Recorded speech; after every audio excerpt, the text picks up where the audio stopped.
Halo pemirsa, bertemu lagi bersama saya Boro Naga. Apa kabarnya semua pemirsa pada hari ini? Semoga semua pemirsa dalam keadaan baik-baik saja ya.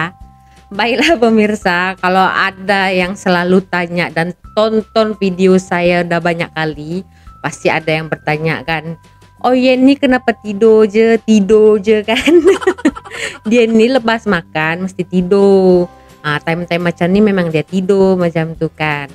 So dia ni tak ada sakit, tak ada apa, tidur. Biasalah, ada ramai yang komen kan, Oyen tu rosak ke apa ke. Okey je dia Oyen ni, Miki okey je. Okey, dalam video ni saya ada terima satu video kan. Jadi ada ya, ternyata Malaysia mengeluarkan jenama atau merek mobil ya, kereta buatan sendiri. Katanya udah sampai luar negara juga pemirsa, dan bukan satu, banyak pemirsa. Jadi kita tonton je bersama-sama agar kita tahu ya apa saja nama-nama merek ya, jenama dari Malaysia ini untuk kereta-kereta yang sudah pun ya dijual ke luar negara. Seperti apa? Jom saksikan bersama-sama. Terima kasih kepada mereka yang berikan cadangan untuk video kali ini. Pada mereka yang lain yang nak berikan cadangan, sangatlah dialu-alukan. Komen saja dekat bawah. Ramainya yang bagi cadangan. Yang belum subscribe, tolong di subscribe. Korang percaya tak kalau faktor katakan Lamborghini pernah menjadi milik Malaysia? Wow. Nak cakap faktor kaki claim lah tu. Sabar dulu, biar faktor terangkan. Kalau korang nak tahu, syarikat Lamborghini pernah mengalami kejatuhan bermula dari tahun 1973 disebabkan kemelesetan keuangan dunia dan krisis minyak. Pada masa itu, pengasas Lamborghini, Ferruccio Lamborghini, telah bertindak menjual syarikatnya. Dan sejak daripada itu, syarikat ini banyak kali bertukar tangan. Perkara ini berlanjutan sehinggalah pada tahun 1994 di mana Lamborghini telah dijual kepada syarikat Megatech yang dipegang oleh syarikat Malaysia Mycom Setco dan Indonesia V-Power Corporation. Namun apabila berlakunya reformasi Indonesia pada tahun 1998, syarikat Indonesia telah melepaskan kepentingannya di dalam Lamborghini kepada syarikat Malaysia. Namun syarikat Malaysia akhirnya terpaksa menjual Lamborghini kepada Audi pada tahun 1998 disebabkan krisis keuangan Asia yang melanda pada ketika itu. Menarikkan fakta tadi, memandangkan kita pun baru je menyambut hari kemerdekaan yang ke-65. Apa kata kita hidupkan enjin kereta dan mulakan konvoi merdeka bersama Faktau di dalam. Tengok sebelah. Ini main bila. Ni kenapa bila Ferrari kenapa tak? 10 jenama kereta yang korang tak tahu pun lagi laju kereta Malaysia. Sebelum tu jangan lupa subscribe, ya. Dan jangan lupa tekan loceng. Okey, jom lanjut. 10. Bufori. Faktau yakin mesti ramai di antara korang dah tahu tentang jenama Rolls Royce yang sangat terkenal dengan pengeluaran kereta mewah dengan reka bentuk klasik kan. Namun macam mana kalau Faktau katakan yang di Malaysia juga terdapat satu syarikat yang mengeluarkan kereta mewah klasik seolah Rolls Royce. Bufori merupakan jenama kereta buatan tangan atau handmade yang diilhamkan oleh Coupe America tahun 1930-an. Syarikat ini dimiliki oleh 3 beradik yang berasal daripada Lebanon dan menetap di Australia, iaitu Anthony, George dan Gary Corey. Kan dari Australia, kenapa Faktau cakap dari Malaysia pula? Ini kerana pada tahun 1988 baru lahir saya. Operasi pembuatan dan jualan yang dijalankan di Australia telah dipindahkan sepenuhnya ke Malaysia atas nama Bufori Motor M9 Berhad yang terletak di Kepong, Kuala Lumpur. Kalau korang nak tahu, Bufori membawa maksud Be beautiful, you unique, F fantastic, O original, R romantic, dan I irresistible. Setiap huruf ada artinya. Dan keunikan kereta ini yang diperbuat daripada carbon fiber dan Kevlar buatan tangan dengan harga bermula serendah 1.4 juta ringgit. Harga dia je. Cantiknya. Facelift 2022 1.3G Auto, lebih kurang 30 biji. Wow. Mahal. 9. 9. Proton. Proton. Siapa tak yang kenal? semua kenal kan? Punyalah terkenal Proton ini. Sehingga kan banyak kereta yang dihasilkannya terkenal bukan sahaja di Malaysia, malah di luar negara. Siapa sangka jenama Nasional Malaysia ini pada awalnya ditubuhkan sebagai pengeluar produk Mitsubishi Motors MMC mula mengeluarkan kereta sehingga mengangkat Malaysia sebagai negara ke-11 di dunia dan mempunyai keupayaan untuk menghasilkan kereta sendiri. Di dalam industri penghasilan automotif, penggunaan reka bentuk kereta jenama lain adalah sesuatu perkara yang biasa dan normal kerana ini boleh mengurangkan kos pengeluaran dari segi pembuatan acuan ataupun mold. Sebagai contoh, Proton Wira yang diperkenalkan pada tahun 1993 ini berkongsi dan diubah suai dari platform CB2A, CB4A, CD9A dengan Mitsubishi Lancer. Kini pasaran Proton telah pun terkenal di lebih daripada 15 buah negara dengan pasaran ekspor terbesarnya. Indonesia ada juga. UK. Okey, kejap pemirsa, kejap.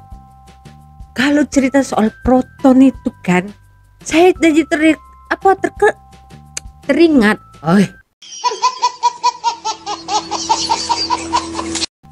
Teringat cerita Mr. Bean yang dia main golf kan. Golfnya tuh masuk dalam lubang exhaust kereta. Itu kereta Proton kan pemirsa. Dan saya tahu ya di UK sana kereta-kereta polisnya itu menggunakan kereta Proton. Betul tak pemirsa? Kalau salah tolong diperbetulkan. Coba kita lanjut ya. Innokom. Bila korang nampak jenama ini orang mesti korang Jepun ya? terbayangkan lori kan? Ini kerana jenama ini sangat terkenal dengan penghasilan lori. Tapi jangan terkejut, banyak jenama-jenama kereta di Malaysia yang selama ini kita sangkakan jenama dari luar negara. Sebenarnya adalah jenama Innokom. Contohnya macam Malaysia kereta Innokom punya ya? i10, Innokom Santa FE, Innokom Atos Prima, Innokom Gats dan juga Innokom Matrix. Tapi ramai yang menyangkakan jenama kereta ini adalah daripada Hyundai. Padahal dah terang-terang dekat logo tu letak logo Innokom. Anak syarikat Sam Darby Motors yang berpangkalan di Kulim Kedah ini merupakan sebuah syarikat pemasangan kontrak berlesen untuk kenderaan Hyundai, BMW dan Mazda di Malaysia. Pelancaran produk pertamanya adalah Innokom Permas yang dilancarkan pada tahun 1998 yang mengambil reka bentuk berasaskan Renault Traffic generasi pertama. Manakala produk keduanya pula adalah Innokom Lorimas yang diambil reka bentuknya berasaskan Hyundai Porter. 7. Banyak. NASA. Kalau korang nak tahu, sampai sekarang ada agaknya kan? NASA merupakan satu-satunya syarikat kereta di dalam list video kali ini yang terlibat dalam pelbagai jenis perniagaan daripada automobil, permotoran, perhotelan sehinggalah kepada pendidikan. NASA merupakan sebuah syarikat konglomerat atau multi-industries yang ditubuhkan pada tahun 1975 oleh Allahyarham Tan Sri SM Nasimuddin di bawah nama kumpulan Syarikat NASA. Sama seperti syarikat kereta yang lain, NASA juga banyak menghasilkan kereta yang dijenamakan semula dan diubah suai daripada jenama luar negara. Contohnya seperti Kia Carnival sebagai Nazaria, Kia Carens sebagai Naza Citra dan Kia Picanto sebagai Naza Surya untuk pasaran Malaysia. Malah NASA juga pada tahun 2006 pernah mengeluarkan kereta Naza Sutra yang berasaskan reka bentuk Hafiz Lobo dan Naza 206 Bestari yang berasaskan daripada reka bentuk Peugeot 206. Punyalah besar syarikat Naza ini sehinggakan mereka memegang franchise untuk jenama-jenama yang besar. Dikatakan kini syarikat keluarga ini mempunyai aset semasa bernilai 1.3 bilion ringgit. 6.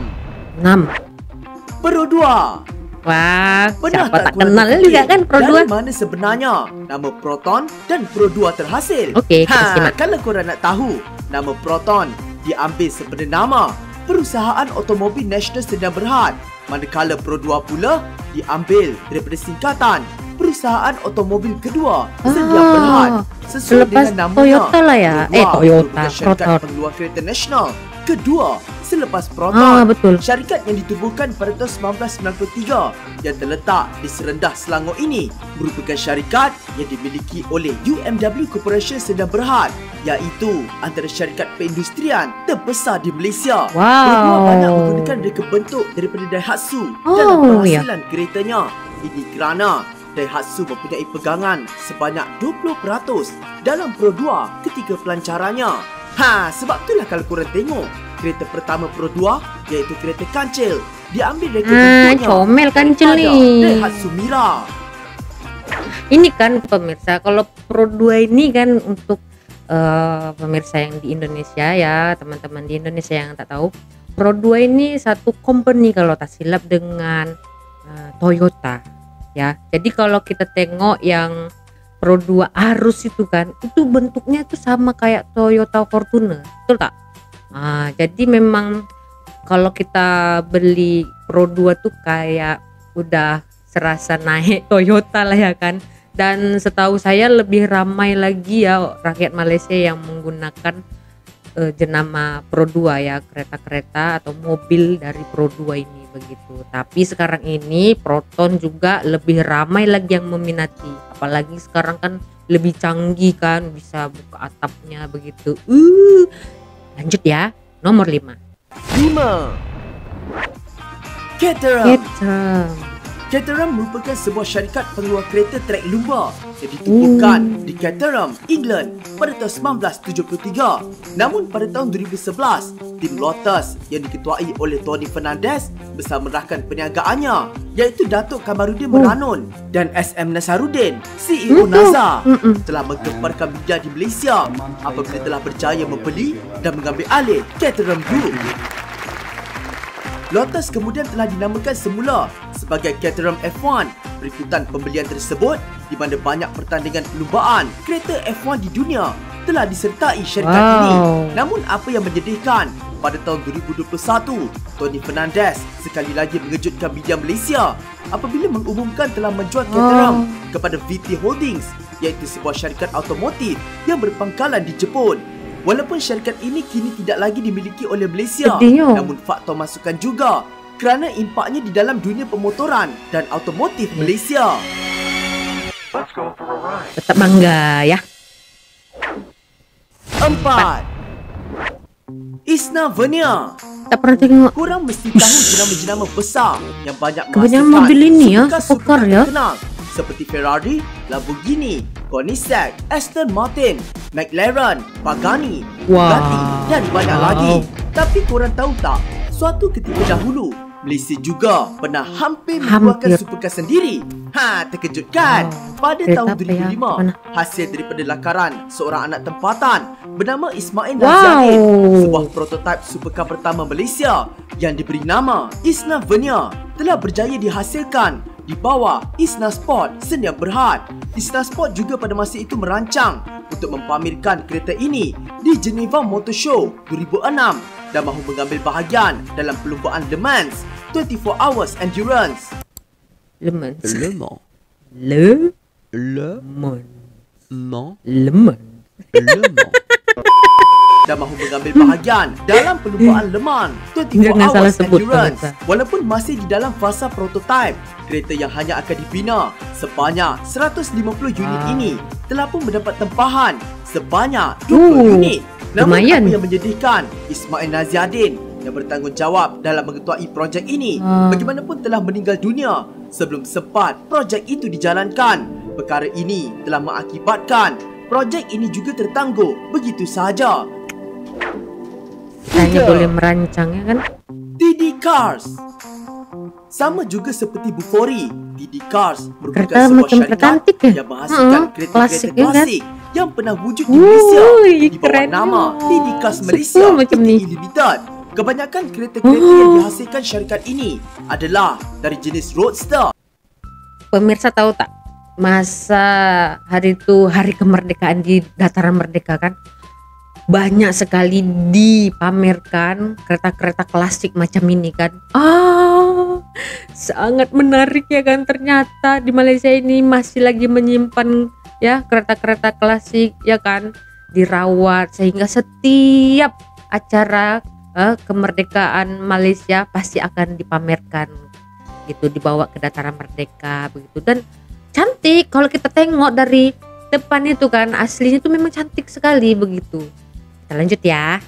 Iaitu tidak berbumbung dan mempunyai 2 tempat duduk. Dan antara kereta yang paling terkenal pernah dihasilkan syarikat ini adalah TD2000.